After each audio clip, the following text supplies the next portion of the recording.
सभी उच्चारण करेंगे। ओम भूर्भुवः स्वः तत्सवितुर्वरेण्यं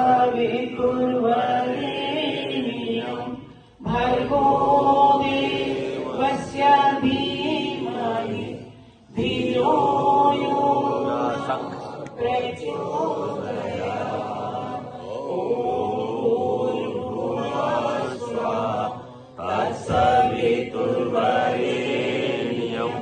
भर्गो देवस्य धीमहि धियो यो नः प्रचोदयात्। ओम भूर्भुवः स्वः तत्सवितुर्वरेण्यं।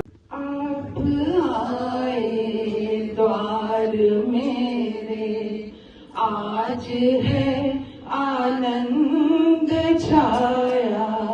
आप आए द्वार मेरे, आज है आनंद छाया। करे स्वागत आपका, करे स्वागत आपका, करे स्वागत आपका। उल्लास मन में है समाया। आप आए द्वार मेरे, आज है आनंद छाया। आप आए द्वार मेरे, आगमन है सुखद लगता है यहाँ मधुमा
कि आज की चर्चा और आज का अभ्यास मेरे आध्यात्मिक पक्ष में को विकसित करने के लिए एक नया चैप्टर जोड़ेगा।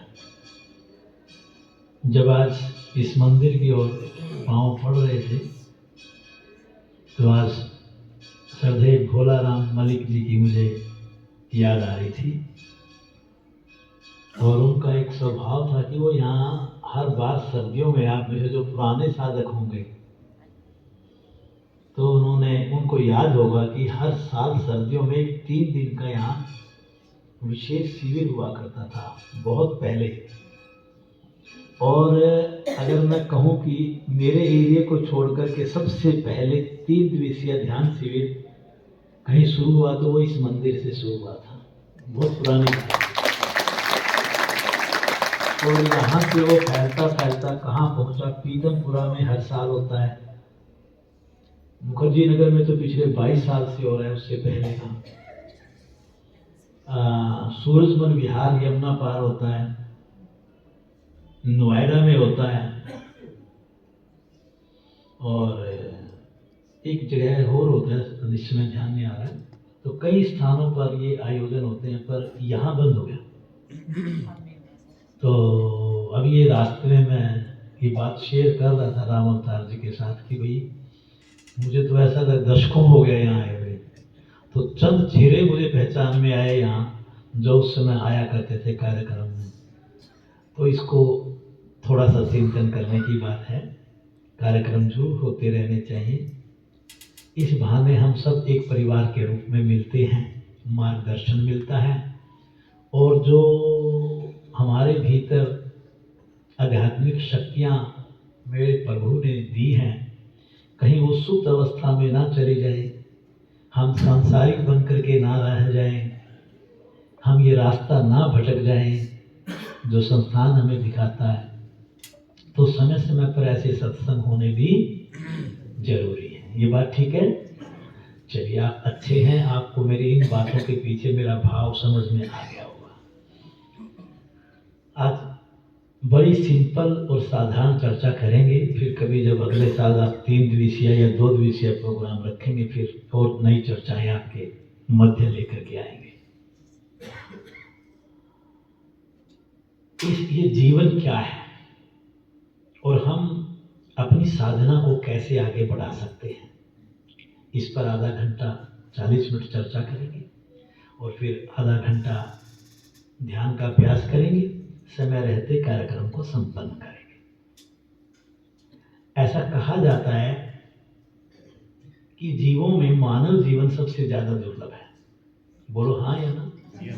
बड़ी कठिनाइयों के साथ, बड़ी योनियों के बाद, पता नहीं कितने जन्म लेने पड़ते हैं, तब जाकर के ये मानव चोला मिलता है। ऐसा कहा जाता है कि 84 लाख योनियां हैं। यदि ये सत्य है तो फिर इसके पीछे एक गणना आती है कि भी हमने इस मानव जीवन से पूर्व 83,99,999 योनियों से गुजरना पड़ा होगा। कितना समय लगा होगा, कितने हजारों वर्ष के बाद आपको ये मानव जीवन मिला। तो ये तो बड़ा मूल्यवान है, पता नहीं दोबारा मिलेगा कि नहीं। और क्यों मिला? ईश्वर को पाने के लिए मिला। बाकी सब भोग योनि है। बोलिए, बाकी सब मानव जीवन भोग योनि भी है और योग योनि भी है। भोग योनि में फंस गए तो दोबारा फिर उसी साइकिल पे जाओगे, क्योंकि जो आपकी इच्छा प्रभु को तो वो पूरी करनी ही पड़ेगी। अगर योग योनि में बढ़ गए तो आपको ईश्वर की प्राप्ति होगी, आपको मोक्ष मिलेगा, आपका ये जीवन सार्थक हो जाएगा। ये बात केवल इसी योनि में समझी जा सकती है, बाकी किसी योनि में ये बात समझ में नहीं आती। इसलिए हमें इस जीवन को अच्छे से जीना चाहिए। अब यहाँ अच्छे से शब्द का मतलब ये नहीं कि मॉल में घूम करके, बड़ी बड़ी गाड़ियों में और कोठियों में रह करके। अच्छे से जीवन जीने का मतलब ये नहीं कि इस जीवन में लिप्त हो जाए आप, बल्कि आप सुखी जीवन जिए।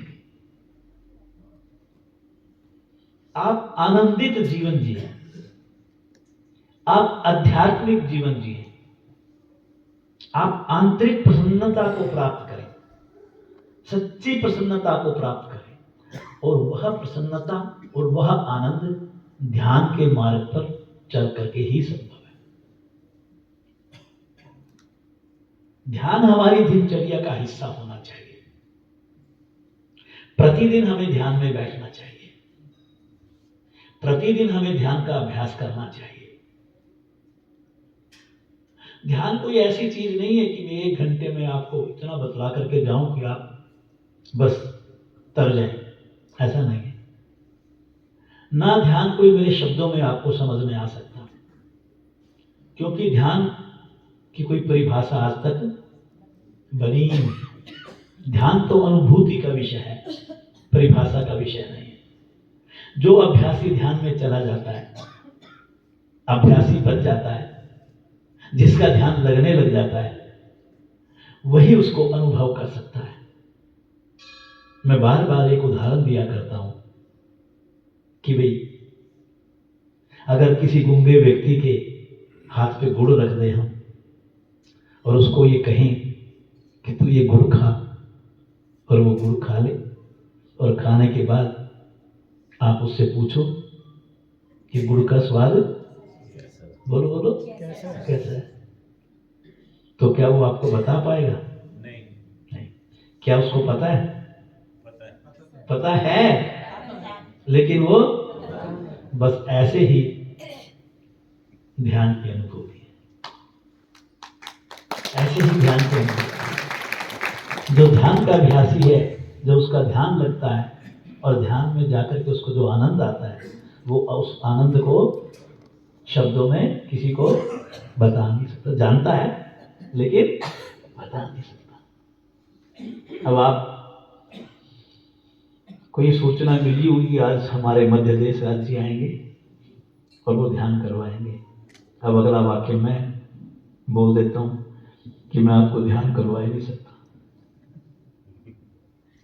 मैं आपको ध्यान, कोई दूसरा व्यक्ति आपको ध्यान करने की तकनीक बतला सकता है, ध्यान करने की प्रेरणा दे सकता है, ध्यान के मार्ग पर चलने के लिए आपका मार्गदर्शन कर सकता है, लेकिन साधक को ध्यान में स्वयं जाना होता है, कोई दूसरा उसको ध्यान में लेकर के नहीं जा सकता। तो मैं कैसे लेके जाऊंगा? ध्यान के अभ्यासी को ध्यान में जाने से पूर्व कई काम करने होते हैं। इस संसार से विरक्त होना पड़ता है, वैराग्य,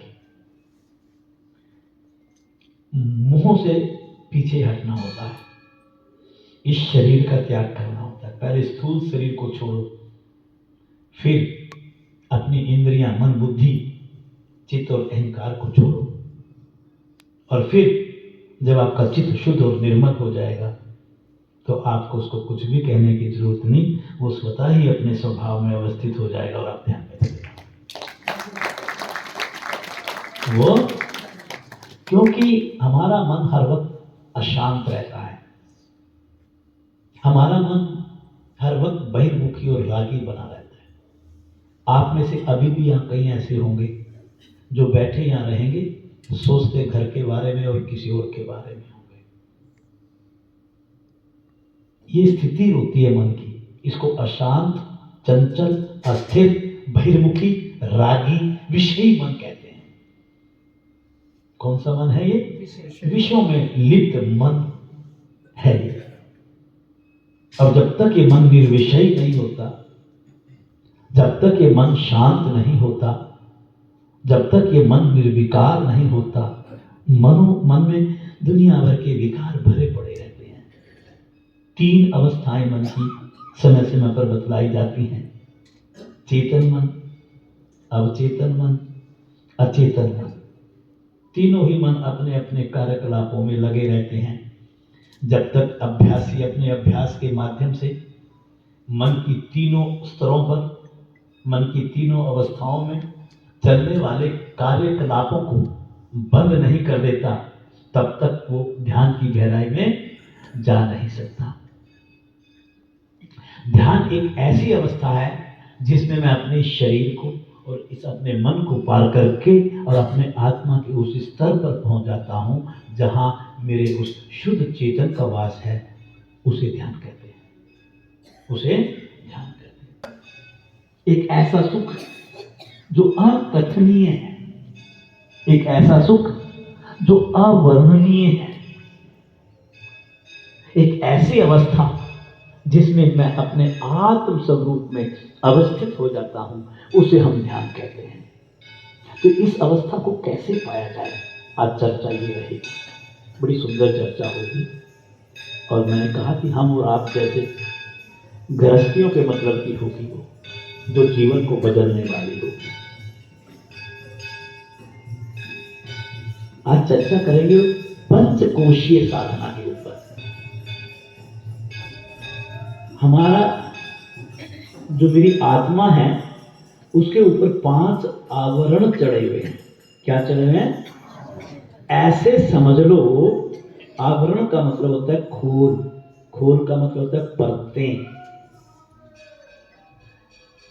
ऐसे समझ लो, अभी मैं जब घर से चला, नहा धो करके मैंने पहले बुनियाद पहना इस शरीर के ऊपर, उसके ऊपर मैंने एक स्वेटर पहना, इनर पहना, फिर स्वेटर पहना, फिर कुर्ता पहना और फिर ये जैकेट पहनी। गिरना कितने हुए? मैंने 5 ही पहन के आया, मैं जानबूझ कर, ये सच्चा उदाहरण देता। ये 5 मैंने इस आवरणों में मेरे शरीर को ढक दिया, जिससे कि मेरे शरीर की त्वचा दूसरे को नजर नहीं आएगी। ऐसे ही आत्मा रूपी ज्योत के ऊपर मेरे 5 आवरण चढ़े हुए हैं। इन आवरणों को 5 चिमनी के रूप में देख लें हम। इन चिमनियों के रंग अलग अलग हैं। याद रखना, इस जलती हुई ज्योत के ऊपर अगर आप चिमनी चढ़ा दोगे, हरे रंग की चिमनी होगी तो कमरे में प्रकाश पीले रंग की होगी, अगर नीले रंग की होगी तो नीला। तो वो सच्चा प्रकाश नहीं, वो रंग नहीं है उसका। रंग तो वास्तव में वो है जो उस ओरिजिनल ज्योत का रंग है, मेरे प्रभु का रंग है। तो वहां तक पहुंचने के लिए मुझे इस ज्योत के ऊपर, इस आत्मा के ऊपर चढ़ी हुई इन 5 चिमनियों को, इनका अतिक्रमण करना होगा। इस अवस्था को पाने के लिए आपको इन 5 चिमनियों की साधना करनी पड़ेगी। क्या है ये 5 चिमनियां? नाम बता देता हूं, फिर मैं बीच में भूल जाऊं तो आप मुझे याद दिला देना, चलेगा ऐसे? और बिना लिखे बताना है। अन्नमय कोश, बोलो सभी। प्राणमय कोश, मनोमय कोश। कितनी हो गई? 3 ही हुई अभी तक। अच्छा चलो कोई बात नहीं। विज्ञानमय कोश, आनंदमय कोश। नाम से पता चल रहा है कि हाँ, जब तक वहां नहीं पहुंचेंगे तब तक बात करने वाली नहीं। अन्नमय कोश किसको कहते हैं? इस शरीर को, हड्डी मांस का जो शरीर लिए घूम रहा हूं, जो स्थूल शरीर है, जो पृथ्वी के रस से बना है। किससे बना है? पृथ्वी के रस का मतलब क्या है? अनाज, फल, सब्जियां, जो भी मुझे इस पृथ्वी से मिलता है, उससे मेरे शरीर का निर्माण होता है। इसमें 7 धातु, रक्त, रस, मांस, मेद, अस्थि, मज्जा और वीर्य, 5 आपके तत्व, भूमि, जल, अग्नि, वायु और आकाश, ये मिलकर के और इस शरीर का निर्माण करते हैं। जीवन और मृत्यु इसके साथ जुड़ा हुआ है। जब तक ये शरीर है तभी तक सब कुछ है। शरीर गया तो आप भी गए, है कि नहीं? तो जीवन और मृत्यु इस शरीर के साथ। जब इस शरीर देह लेकर के मैं अपनी मां के गर्भ से पैदा हुआ तो मुझे ये जीवन मिला, और जिस दिन इस देह का त्याग कर देंगे हम तो उस दिन मृत्यु हो जाएगी। इसके साथ जुड़ी हुई है। चाहे आपका अन्नमय कोश हो, चाहे प्राणमय कोश हो, चाहे मनोमय कोश हो, चाहे विज्ञानमय कोश हो, बस उसका रूप बदलता रहता है। तो सबसे पहले इस चिमनी की साधना करो। मतलब इस शरीर की साधना करो, मतलब इसको निरोगी बनाओ, मतलब इसको स्थिर करो। जैसे मैं यहाँ बैठ गया, अब बैठ करके मुझे आपके बीच में 1.5 घंटा रहना है, तो 1.5 घंटे में कभी इस टांग को हिलाऊं, कभी इसको हिलाऊं, कभी इसको सीधा करूं, कभी इसको सीधा करूं, सीधा बैठ नहीं पा रहा, कमर ऐसे बनी हुई है, मुझे सपोर्ट चाहिए, इसकी बैठ उसकी बैठने की सपोर्ट चाहिए, कभी यहाँ दर्द होता है, कभी यहाँ दर्द होता है, कभी यहाँ, कहाँ ध्यान में जाओगे आप? अभी तो आपका शरीर ही आपके वश में नहीं। तो सबसे पहले आपको साधना किसकी करनी है? बोलो, अन्नमय कोश की। किसकी? अन्नमय को। अगर आप इस शरीर की साधना नहीं करोगे तो ये शरीर रोगी हो जाएगा। आप प्रैक्टिकल बात करो, कोई प्रवचन नहीं होगा यहाँ। रोगी काया ध्यान में जा सकती है क्या? जीवन जीना कठिन हो जाता है। जब आप अन्नमय कोश की साधना नहीं करते तो ये काया रोगी बनने लगती है। आयु बढ़ने की वजह से ये घटना घट सकती है, आपने ध्यान नहीं किया, आयु बढ़ती चलेगी, शरीर में दोष आ गए। गरिष्ठ भोजन बच्चों के साथ गए, खाना भी बच्चों वाला खा रहे हैं, पिज्जा बर्गर नूडल्स, या प्रकृति के नियमों की अवहेलना करना। और अंत में अपनी बात कह दूं, या प्रतिदिन योगाभ्यास न करना। जिस काम के लिए मैं आया हूं मेरा इशारा तो वही होगा। मेरे से जितनी मर्जी कहानियां सुन लो, लेकिन लास्ट में आके मुझे रुकना वहीं पर ही है, अपने पॉइंट पर। बंदर बंदरिया का तमाशा आपने देखा होगा। अब वो तमाशा दिखाने के लिए थोड़ी आया है, वो तो इसलिए डुगडुगी बजाता है कि बच्चे को पता चल जाए कि बंदर बंदरिया का तमाशा है। वो मम्मी की उंगली पकड़ेगा, मम्मी को पकड़ के बाहर लाएगा, तमाशा बच्चा देखेगा, लेकिन पैसे तो जो मर्जी मेरे से तमाशा देख लो। अंत में तो मैं यही कहूंगा क्या, कि प्रतिदिन, जब प्रतिदिन योगाभ्यास करोगे, देखो इस अन्नमय कोश की साधना के 3 नियम है, हमेशा याद रखो। जिसका भोजन ठीक है, जिसकी शुद्धि क्रियाएं रेगुलर है, और जो प्रतिदिन योगाभ्यास करता है, उसके शरीर में दोष नहीं आएंगे, उसका शरीर का पोषण बढ़िया होगा, वो निरोगी काया के साथ जिएगा, उसके शरीर में कब्ज नहीं बनेगा, उसको सर में दर्द नहीं होगा, उसकी हड्डियों में लचक होगी, उसका पाचन बढ़िया होगा, उसका निष्कासन बढ़िया होगा। अगर ये सारी चीजें शरीर में बढ़िया हैं तो आपका ये स्थूल शरीर स्वस्थ रहेगा।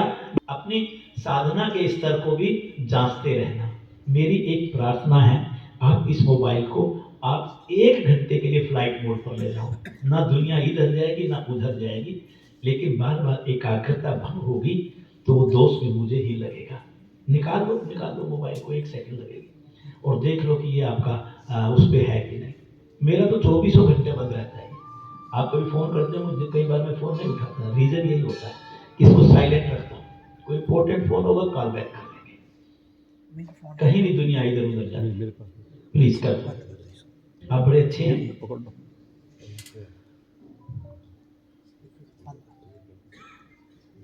चलो बैठो आप। बैठ जाओ। अन्नमय कोश के बाद दूसरा कौन सा था? प्राणमय कोश। प्राणमय कोश हमारे लिए जीवनदायक कोश कहलाता है। बोलिए कौन सा कोश कहलाता है? इसमें 10 प्राण आते हैं, 5 प्राण, 5 उप प्राण।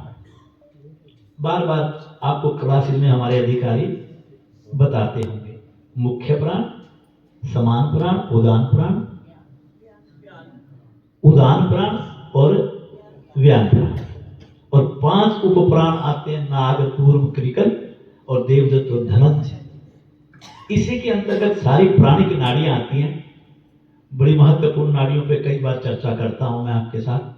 गंधारी, हस्तजीवा, पूषा, यशस्वनी, शुरा, सरस्वती, अलंबूसा, विषबोधरी, कुहू और वारुणी, सीवनी, ईड़ा, पिंगला, सुषमना, वज्र नाड़ी, चित्रा नाड़ी, ब्रह्म नाड़ी। ये 18 के आसपास, 15-18 के आसपास बड़ी महत्वपूर्ण नाड़ी है। यूं तो 72,000 नाड़ियों का जिक्र आता है शास्त्रों में, पर ये मुख्य नाड़ियां हैं जो मेरी इंद्रियां को, मेरे शरीर को, मेरे मन को, मेरी बुद्धि को, मेरे पाचन को, मेरे निष्कासन को, सबको नियंत्रित करती हैं। सातों चक्र भी प्राणमय कोष के अंतर्गत आते हैं, क्योंकि सूक्ष्म जिसमें कि ब्रह्मांडीय ऊर्जा सहस्रार चक्र से हम अपनी साधना के दौरान प्राप्त करते हैं। वैसे तो 24 घंटे प्राप्त होती है, लेकिन इसकी न्यूनता हो जाती है जो साधना के मार्ग पर नहीं चलते। और इन चक्र जो हमारी ऊर्जा के केंद्र है, वह सुषुम्ना नाड़ी से प्रवाहित होती इन चक्रों पर जाती है। वहां से निकलने वाली नाड़ी और उपनाड़ियों से बहती हुई प्रत्येक कोशिका में जाकर के स्पंदन करती है, जिससे कि मेरा स्थूल शरीर, सूक्ष्म शरीर, कारण शरीर तीनों ही चलते हैं। साधना को अगर समझेंगे तो साधना के प्रति वैसे ही श्रद्धा और निष्ठा है कि जैसे आप महाशिवरात्रि पे भगवान शिव के सामने आप वंदना करते हो, तो साधना बिल्कुल उसी का हिस्सा है। भगवान शिव भी आपके अंदर हैं, और भगवान शिव नेत्र, जो शिव नेत्र की बात करते हैं, वो भी आपके अंदर है। वो शक्ति और भक्ति भी आप ही के अंदर है, बस उसको जागृत करने की साधना के माध्यम से आवश्यकता होती है। 5 कर्म इंद्रियां भी इसके अधीन आती है। प्राणमय कोष उस ऊर्जा का नाम है जो बाकी अन्य कोषों को भी शक्ति देता है। ये शरीर चल ही नहीं सकता जब तक प्राण नहीं होंगे, मन सोच ही नहीं सकता जब तक प्राण नहीं होंगे, बुद्धि काम कर ही नहीं सकती जब तक प्राण नहीं होंगे। यह संपूर्ण होना, मानो कि शरीर की जितनी भी क्रियाएं हैं उनके पीछे अगर कोई शक्ति काम करती है तो केवल प्राण है, केवल प्राण है। लेकिन जो साधना नहीं करते उनके शरीर में प्राण की न्यूनता हो जाती है, क्योंकि वो खर्चा ज्यादा करते हैं और कमाना तो आता है उनको, जो भगवान ने दे दिया चल तो ये गाड़ी, वो जल्दी खजाना खाली हो जाता है, योजना नहीं होती। और जब ऐसा होगा तो आपके शरीर के अंगों को प्राणिक ऊर्जा कम मिलेगी, आपके स्थूल शरीर के दोष भी आ जाएंगे, आपको भूल भी पड़ने लगेगी, आपको पार्किंसंस का दोष हो जाएगा, रात को नींद नहीं आएगी, आपको स्ट्रेस बनेगा, आपका मन चंचल होगा, आपका मन बहिर्मुखी होगा, अस्थिर होगा, संसारिक होगा, रागी होगा, विषयी होगा। ये प्राणमय कोष के दोष होते हैं सारे। और जब ऐसा होता है तो ये मेरे ध्यान के मार्ग में अवरोध कहलाते हैं, मेरा आध्यात्मिक विकास संभव नहीं है। लेकिन जब मैं प्राणायाम का अभ्यास करने लगता हूँ तो मेरे श्वास गहरे बनने लगते हैं, लंबे बनने लगते हैं, लयबद्ध बनने लगते हैं, अनुपातिक बनने लगते हैं, सूक्ष्म बनने लगते हैं, स्तब्ध बनने लगते हैं। और जब अंतिम अवस्था जो स्तब्ध बोली वहां पर पहुंच गए तो आप कैवल्य कुंभ की तरफ बढ़ते और उस समय आपका आध्यात्मिक विकास होता है, आध्यात्मिक विकास होता है। तब आप ध्यान में जाने के, अब जिस दिन आपके शरीर में प्राणों का जो प्राण का जो प्रवाह है वो सम अवस्था में होने लग जाए, आपके शरीर को जितना प्राण चाहिए उतनी प्राणिक ऊर्जा मिलने लग जाए, उसको बोलते हैं प्राणिक स्थिरता।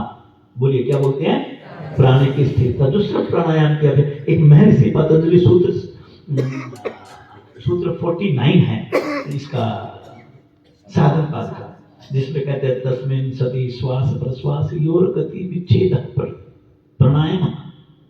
तस्मिन् सति, इस शरीर को अन्नमय कोष की साधना करके, इस शरीर को स्थिर करके जब आप श्वास प्रश्वास, श्वास का आना श्वास का जाना, अगर इनके ऊपर आप नियंत्रण कर लें, इसकी गति को रोक दें, ये आपके वशीभूत हो जाए, इस पर आपका नियंत्रण हो जाए, इस पर आपका आधिपत्य हो जाए, ये जैसा आप चाहें वैसे चले, जहां चाहें आप वहां रोक लें, उसको प्राणायाम का अभ्यास कहते हैं। और सबसे बढ़िया बात यह, इसकी सिद्धि भी बतलाई है प्राणायाम इसमें साधन पाद में, कि जब साधक इस स्थिति को प्राप्त कर लेता है तो आपके भीतर जो अज्ञानता का पर्दा है उसका नाश होता है, आपके भीतर ज्ञान का प्रकाश प्रकाशित होने लगता है, दिव्यता आपके भीतर आने लगती है, दिव्यता आपके भीतर आने। तो प्राणायाम का अभ्यास इसका इलाज है।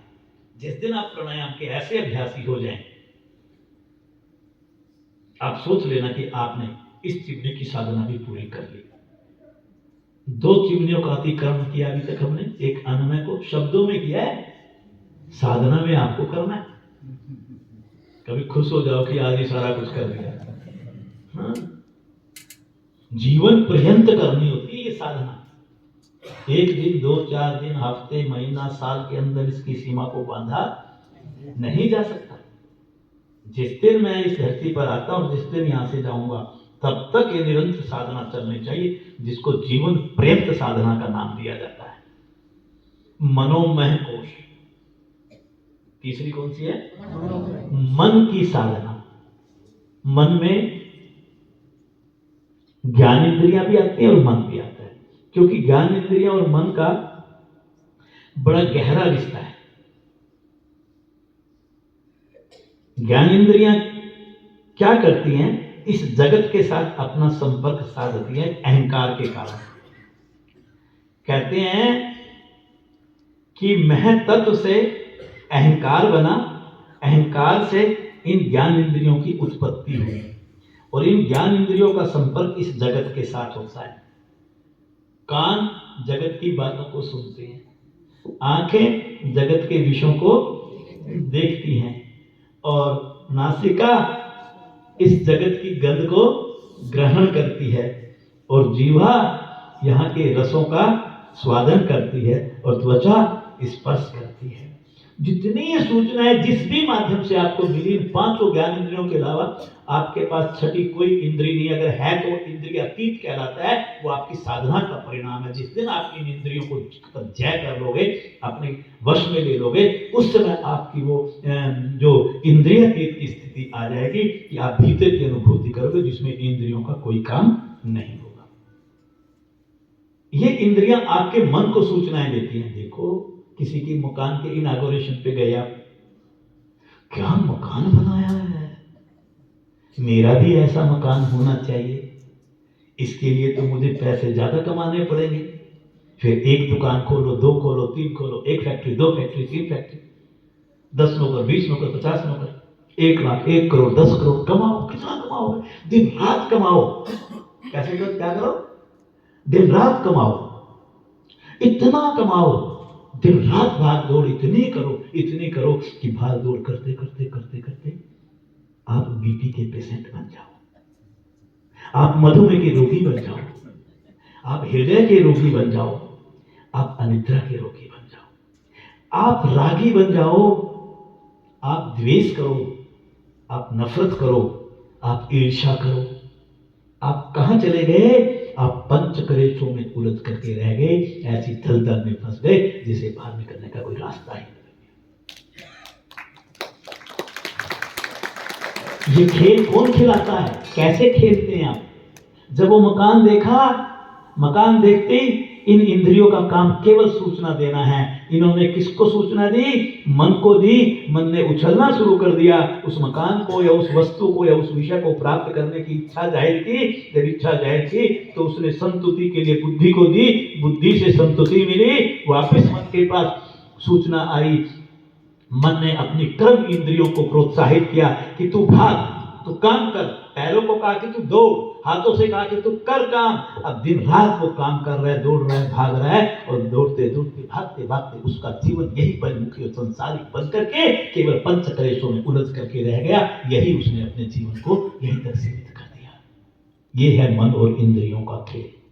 ये है, बोलो, इसका अर्थ ये हुआ कि अगर प्यारे तुझे ईश्वरीय मार्ग पर चलना है तो इन इंद्रियों की और इन मन की साधना करना तेरे लिए बहुत जरूरी है। इन इंद्रियों को अगर वश में करेगा तो मन वश में आएगा, वरना मन वश में आने वाली चीज नहीं है। मन तो आज अगर यहाँ कोई प्रसाद कुछ है क्या? प्रसाद बनाया है क्या? क्या बनाया है? सच बता देना मुझे, क्या बनाया? मीठा है ना? खीर। अब देखो, साबूदाने की खीर। अब मेरा तो यहाँ बोलने का मन नहीं, खीर ये रिजेक्टेड तेरी एप्लीकेशन, तू हलवा नहीं खा सकता। फिर मन कहेगा क्या बात करते हो बुद्धि, ये हलवा नहीं है, ये महाशिवरात्रि का वो प्रसाद है, इससे कुछ नहीं होने वाला। बुद्धि हार जाएगी, मन जीत जाएगा। आप हलवा खा के जाओगे तो कितने हो जाएंगे? गारंटी है। बड़ा उछलता है जी ये अपनी जिद पूरी करवाता है बच्चे की तरह, मुझे खिलौना चाहिए ही चाहिए। तो इसलिए इस मन को वश में करने के लिए आपको इन इंद्रियों इंद्रियों को अंतर्मुखी बनाना होगा, इन पर अपना नियंत्रण करना होगा। ये मन की एक खास बात है, जितना ये बाहर घूमता है, जितना ये बाहर घूमता है, ये तृप्त नहीं हो सकता। इसको जो मर्जी दिला दो,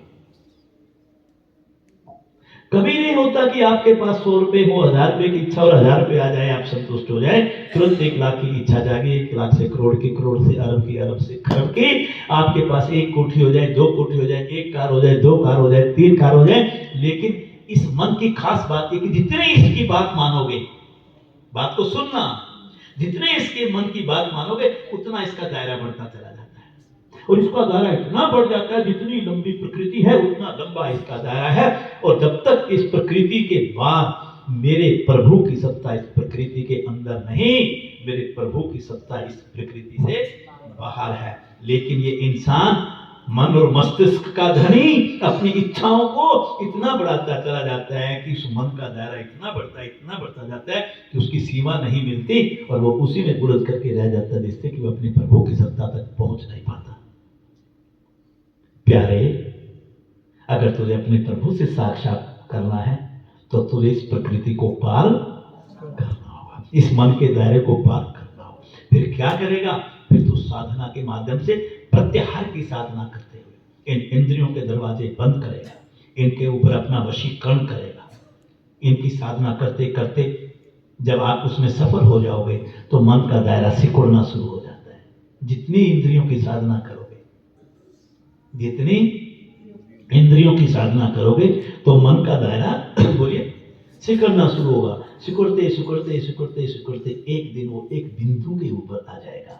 अगर तूने अपनी साधना को जारी रखा तो आप सच मानिए, एक समय, एक घड़ी, एक दिन ऐसा आएगा कि वो बिंदु भी लोप हो जाएगा। और जिस दिन बिंदु लोप हो जाएगा उस दिन आपका चित्त अपने स्वभाव में स्थित होकर के आत्मा और परमात्मा का एकाकार हो जाएगा।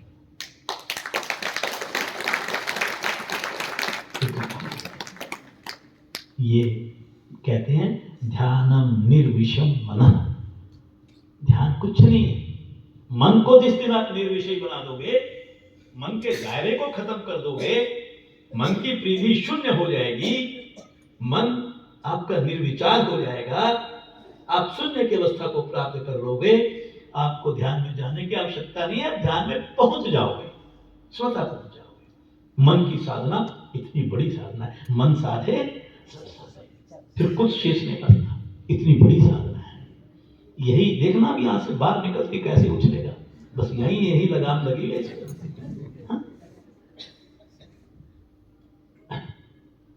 विज्ञान में कोश चौथा कौन सा है? विज्ञान का मतलब बुद्धि से है, साइंस से नहीं। वैसे वो साइंस का भी बुद्धि से संबंध है। विज्ञान का मतलब क्या होता है? बुद्धि। और बुद्धि है 2 प्रकार की। बोलो कितने प्रकार की? 2 प्रकार। एक होती है स्थूल बुद्धि, उसको बोलते हैं सांसारिक बुद्धि। कौन सी बुद्धि?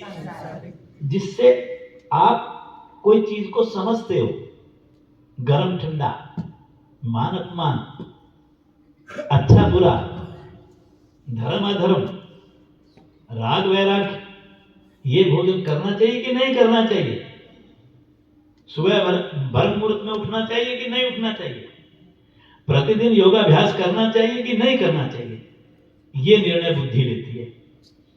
आपकी बुद्धि निर्णय लेती है कि सुबह 4 बजे उठो, नहाओ धो, श्वेत वस्त्र पहनो, नीला बैग उठाओ, केंद्र पर जाओ।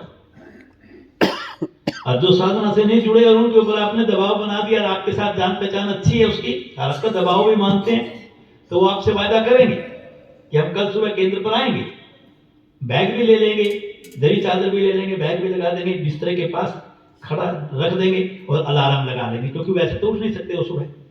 अलार्म लगा, अलार्म बजा, उठे, याद आया कि आज जाना है। फिर उस समय उसकी बुद्धि क्या कहेगी? उसको बुद्धि और मन दोनों मिलके कि भारतीय योग संस्थान वाले पागल है। भारतीय योग संस्थान वाले सुबह 4 बजे उठने के लिए कहते हैं। 4 बजे जो सोने का मजा है वो 24 घंटे में ली करवट फिर दोबारा सो गए। उसकी भी बुद्धि है, उसकी भी बुद्धि है। किसी मार्ग पर चल रही है, किसी की किसी मार्ग पर चल रही है। एक व्यक्ति अधर्म का काम कर रहा है, एक धर्म का काम कर रहा है, बुद्धि दोनों की है। एक पाप की कमाई खाता है, एक पुण्य की कमाई खाता है, बुद्धि दोनों की है। एक सुपाच्य भोजन लेता है, गरिष्ठ भोजन लेता है, बुद्धि दोनों की बात है। आपने उसको बुद्धि की साधना की, और ये बुद्धि आपका सांसारिक विकास करती है, बाहरी विकास करती है, दिखावे का सांसारिक सुख दिलाती है।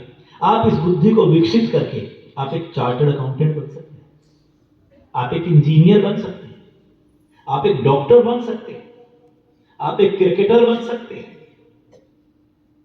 वहां पर भी तो पूजा होती है। तेंदुलकर को क्रिकेट का भगवान कहा गया था जब वो सेंचुरी लगाता था।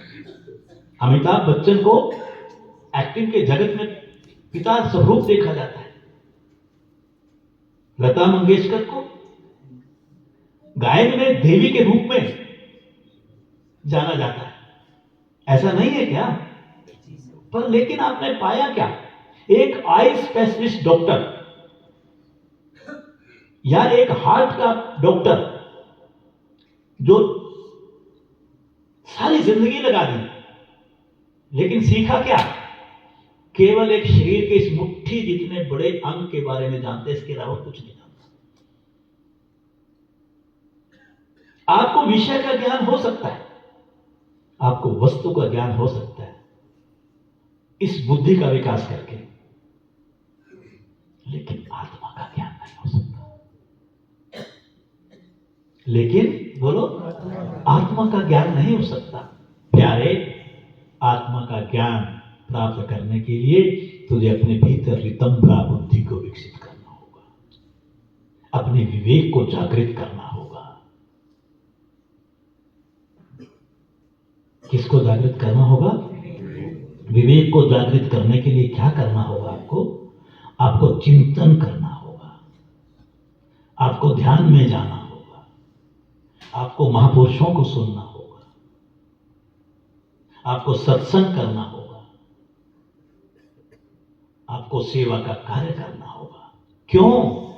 जितनी बातें ये बतलाई, ये वो मार्ग है जिस पर चल करके मेरे भीतर की धुलाई होती है, मेरे बुरे संस्कार कटते हैं, मेरी कनिष्ठ वृत्तियां तिरोहित होती हैं, मेरा अंतःकरण शुद्ध होता है, मेरा चित्त निर्मल बनता है, मेरा मार्ग सन्मार्ग बनता है, मुझे आत्म ज्ञान होता है, मेरा आध्यात्मिक विकास होता है। इसके बिना आपकी रितंभरा बुद्धि, आपका विवेक जागृत नहीं हो सकता। विवेक को जागृत करने के लिए आपको वितर्कानुगत समाधि का अभ्यास करना होगा, आपको विचारानुगत समाधि का अभ्यास करना होगा, आपको आनंदानुगत समाधि में जाना होगा। और जब ऐसे जाएंगे, आपके भीतर के संस्कार कटेंगे, अंदर का शुद्धिकरण होगा, तो न जाने कब आप अस्मितानुगत समाधि में पहुंच विवेक ज्ञान को प्राप्त कर संप्रज्ञात समाधि की उस अवस्था में पहुंच जाएंगे जहां कुछ भी अशुद्ध नहीं होगा, सब शुद्ध होगा। सर्वश्रेष्ठ प्रीति कहा गया है योग में उसको। ऐसी अवस्था को पाने के बाद ही आपका पर वैराग्य और कैवल्य धाम का रास्ता निकलना है।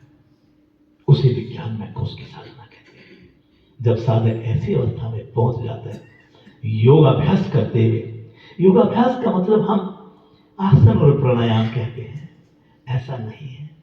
योगाभ्यास में आपकी साधना आती है। इस शरीर की साधना जहां महत्वपूर्ण है, वही आपकी इंद्रियों की साधना आती है, वही आपकी प्राण की साधना आती है, वही आपकी बुद्धि की साधना आती है।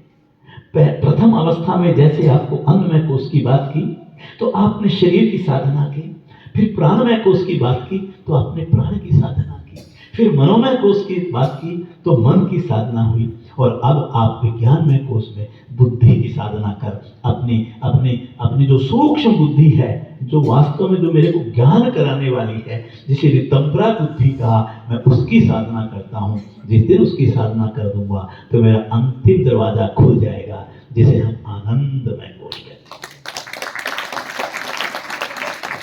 जिसे हम बोलिए शास्त्रों में जीवन की 4 अवस्थाओं की चर्चा होती है। कितनी? एक जागृत अवस्था जिसमें मैं सांसारिक व्यापार करता हूं, ये खरीद लूं, वो खरीद लूं, ये जोड़ लूं, वो जोड़ लूं, ये खा लूं, ये पहन लूं, वो पहन लूं, ये कार खरीद लूं, वो कार खरीद लूं, मैं ऐसे व्यापार करता हूं।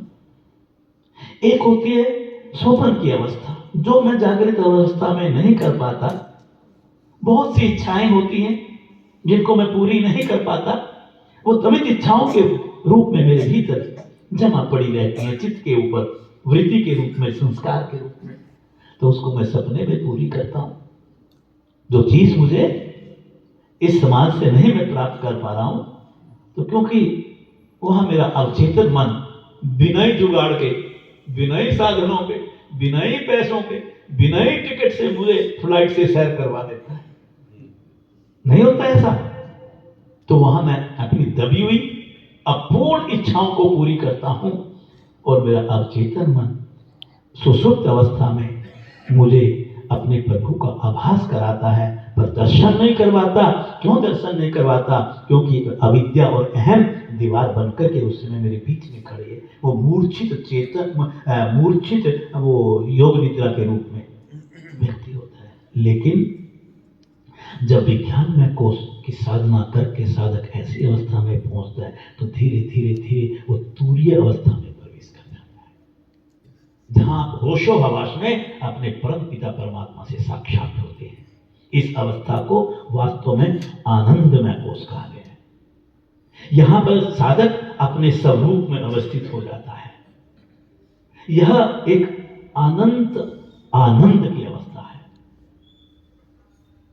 इसी को ही ज्योतिर्मय कोश कहा गया है। एक ऐसी अवस्था जहां साधक आनंद के सागर में डुबकियां लगाता है। एक ऐसी अवस्था जहां सब कुछ शांत है। एक ऐसी अवस्था जहां सब कुछ स्थिर हो जाता है, कोई हलचल नहीं होती, कोई चिंता नहीं है। ये निश्चिंतता की उच्चतम शिखर पर साधक पहुंच जाता है, एक अनुकूलता को प्राप्त करता है। इसको स्थित प्रज्ञा का नाम दिया गया। किसका नाम दिया गया? स्थित प्रज्ञा का मतलब होता है कि जब एक साधक अपनी कामनाओं का त्याग करके अपनी आत्मा में, आत्मा से आत्मा के आनंद की अनुभूति करता है, उसे स्थित प्रज्ञा की अवस्था कहा गया है। यह अवस्था एक योगी ही प्राप्त कर सकता है। और आप सब मेरे सामने एक योगी के रूप में बैठे हैं, दिव्य आत्माओं के रूप में बैठे हैं। अगर मेरी साधना इस स्तर की हो जाए तो मैं एक बात कह सकता हूं कि हम ग्रस्त में रह करके भी सन्यासियों से कम नहीं कहलाएंगे। ऐसे अगर मैं अपने पंच कोशों की साधना करते करते अपने चित्त को एक दिन अपने स्वरूप में अवस्थित कर लूं, तो मैं उस सच्ची गंगा में डुबकी लगा करके अपने जीवन के लक्ष्य को पा सकता हूं, मोक्ष को प्राप्त कर सकता हूं, अपने ईश्वर को प्राप्त कर सकता हूं। ईश्वर को प्राप्त करने के लिए मुझे एकाग्रचित होना पड़ेगा। ईश्वर को प्राप्त करने के लिए मुझे अंतर्मुखी बनना पड़ेगा। आप लक्ष्य तक पहुंच नहीं पाएंगे। एक दृष्टांत सुना दूं। कार्यक्रम कितने बजे तक है? 8 बजे। मैं 45 पे फ्री कर दूंगा। 15 मिनट पहले छुट्टी, क्योंकि खीर खानी है। मेरा ध्यान वहीं चल रहा है।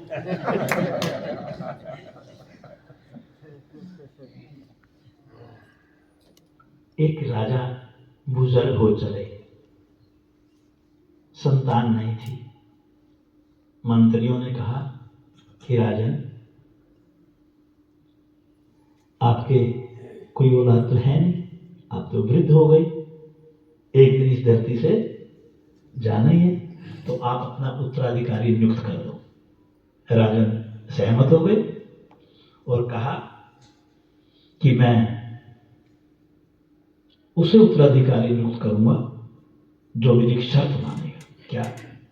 कहते हैं कि मेला लगवाया जाए बहुत बड़ा, और उसके 5 सेक्शन बनाए गए। आज 5 कोशों की बात हुई ना, उसी से समूह 5 सेक्शन बनाए जाए, 5 लेयर, 5 कोश, 5 खोल, 5 भागों में विभाजित किया जाए, और जो 5 भागों को पार करके या उस मेले में मैं घूम रहा हूँ, ईश्वर तो हर जगह है ना, आप समझ रहे हैं, जो मुझे ढूंढ लेगा उसे मैं अपना उत्तराधिकारी बना दूंगा, वो राजा बन जाएगा। अब बुनियादी करवा दी और मेला लगाया, बहुत बड़े एरिया में राजा था। सबसे पहले एरिया में जो पब्लिक आई कि राजा को ढूंढेंगे, सबकी इच्छा कि मैं राजा बनूंगा, मैं राजा बनूंगा, जो ढूंढ लेगा ठीक है। तो शर्त थी राजा की। अब पहले सेक्शन में क्या सामान, सारा सामान फ्री था, वहां 5 सेक्शन में सामान मिलना था। पहले सेक्शन में मिली टिक्की, गोलगप्पे, पापड़ी की प्लेट, और युवाओं के लिए पिज्जा, बर्गर, नूडल्स। और जैसे ही देखा भीड़ टूट के पड़ी, पैसे नहीं लगे थे, कोई भीड़ नहीं, लगभग कह लो कि 60% लोग वहीं उलझ गए, और जो जहां पर उलझ गया वो आगे जाने का उसको हक नहीं था, खत्म कहानी, मुर्गे के अंदर। अब अगले सेक्शन में गए, अगले सेक्शन में इतने बढ़िया बढ़िया कपड़े, 10-10 हजार रुपए का एक सूट, पार्टी वियर, चप्पल, जूते। वो देखते ही 20% कम से कम वहां उलझ गए 80% वो सेक्शन में।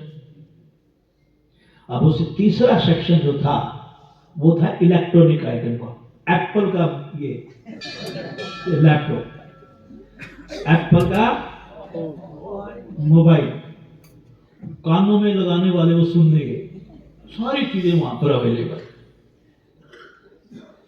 एयरपोर्ट्स बोलते हैं हम लोग, सब फ्री। 10% उसमें उलझ गई। कितने सेक्शन हो गए? 3 हो गए। चौथे में तो और कमाल की बात थी, क्या वहां पर डायमंड के सेट, डायमंड की घड़ी, हीरे ज्वारात, और फ्री जितना मर्जी लेता। 90% पे पहुंच गए थे, बाकी सारे उसमें उलझ गए, बाकी सारे उसमें उलझ गए, सब भूल गए कि इनका कर रहा है। ये समझना कि हम सबकी वही हालात, हम इस धरती पर जो आए हुए हैं ना, इन सेक्शंस में ही उलझे। दृष्टांत कुछ कहता है, पर एक 22 साल का युवा 4 सेक्शन पार कर गया, क्योंकि ना उसने डायमंड की दुकान नजर आई, ना हीरे की, ना ज्वारात की, ना पापड़ी, ना कपड़े, ना इलेक्ट्रॉनिक आइटम। उसका टारगेट एक ही था कि मुझे राजा को ढूंढना है, या राजा को ईश्वर के रूप में देखो। हम इस दुनिया में आए हैं दृष्टांत में शब्द और अर्थ नहीं, भावों के साथ चलता है कि आप राजा हैं। राजा खड़े हुए, मुस्कुराए, आशीर्वाद दिया, प्रश्न किया कि वत्स ये बतलाओ, 4 सेक्शन में इतना माल मिल रहा था, कहीं आकर्षित नहीं हुए? कहते राजन आकर्षित कैसे होता है? कहते क्यों? कहते अगर किसी वस्तु पर आकर्षित होता तो केवल वो वस्तु मेरी होती, केवल वो वस्तु। पर अब तो जो मैं पीछे छोड़ के आया हूं, सबका मालिक बन चुका हूं। अब तो मैं, इसलिए जिस दिन हम ये ईश्वर बन जाएंगे, ये सृष्टि तो जरा सी चीज है, आप उस ब्रह्मांड के मालिक बन जाएंगे। अहम ब्रह्म अस्मि। आदि शंकराचार्य क्या कहते हैं? अहम ब्रह्म अस्मि, मैं स्वयं ईश्वर हो जाऊंगा, मेरे ईश्वर मुझसे अलग नहीं है। मात्र केवल मुझे अपने जीवन का लक्ष्य उस प्रभु को पाने का बनाना चाहिए, उससे बड़ी कोई साधना जीवन में हो नहीं सकती। और भारतीय योग संस्थान इन केंद्रों के माध्यम से गृहस्थ में रह करके ये विचार मन में आरोपित करके इस जीवन के लक्ष्य से अपने साधकों को परिचित कराना चाहता है। ओम शांति। एक बार खड़े हो जाएंगे।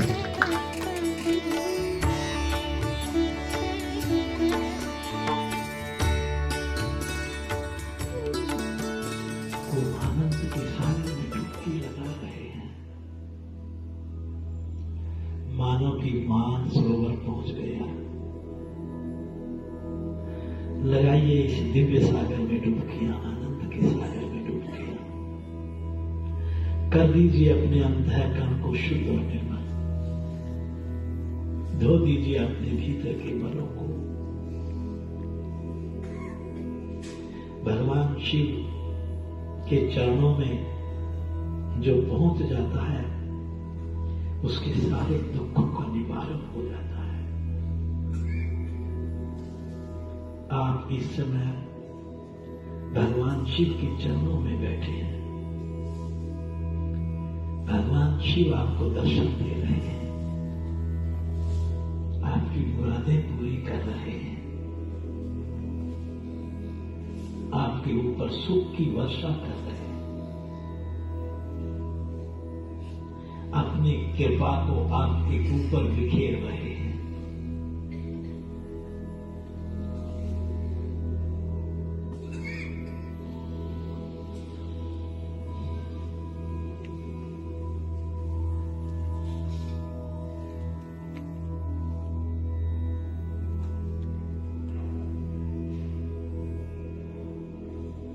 मैं धन्य हो गया प्रभु तुझे पाकर,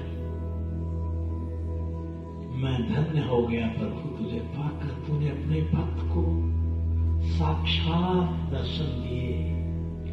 आपका ये दिव्य रूप देख करके मैं गदगद हो गया। बस मेरे प्रभु अपने इस बच्चे पर यही कृपा बरसाते रहना। मुझे कुछ नहीं चाहिए प्रभु, केवल तेरी कृपा चाहिए, तेरा आशीर्वाद चाहिए, तेरा संग चाहिए।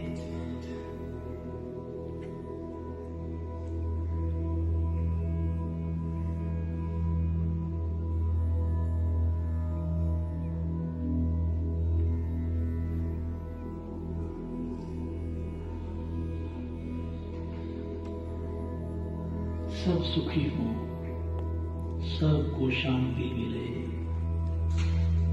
सब अच्छा देखें, सब अच्छा सुने, सब अच्छा करें।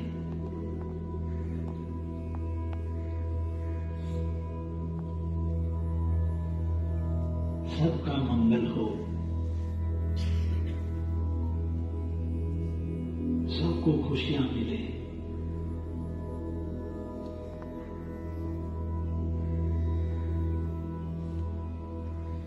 अपने प्रभु का सच्चे मन से धन्यवाद करें और कहें अपने प्रभु को, प्रभु तेरा भक्त ये अज्ञानी है, मुझे नहीं पता मैं कैसे धन्यवाद करूं। मेरे पास तो शब्द ही नहीं तेरा धन्यवाद कर सका, लेकिन मेरे भाव जरूर स्वीकार कर दो मेरे प्रभु। बस मेरे भाव स्वीकार कर। मैं मन से आभार प्रकट करता हूं प्रभु। तेरा लाख लाख शुक्रिया मेरे प्रभु, तेरा लाख लाख शुक्रिया मेरे देव, तेरा लाख लाख शुक्रिया।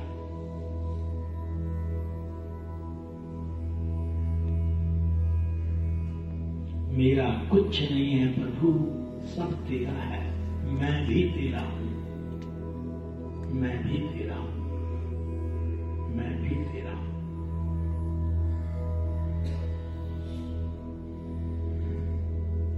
बहुत धीमी आवाज से ओम की ध्वनि और शांति पाठ श्वास करेंगे।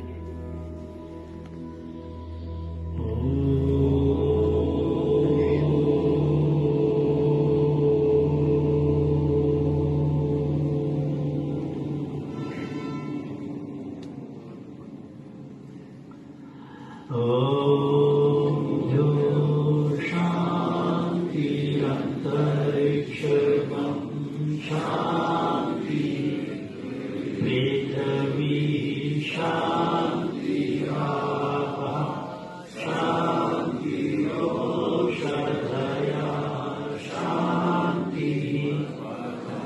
वनस्पतयः शान्तिर्विश्वे देवा शान्ति ब्रह्म शान्ति सर्वगुण शान्ति शान्तिरेव शान्ति सामा शान्तिरेधि ॐ शान्ति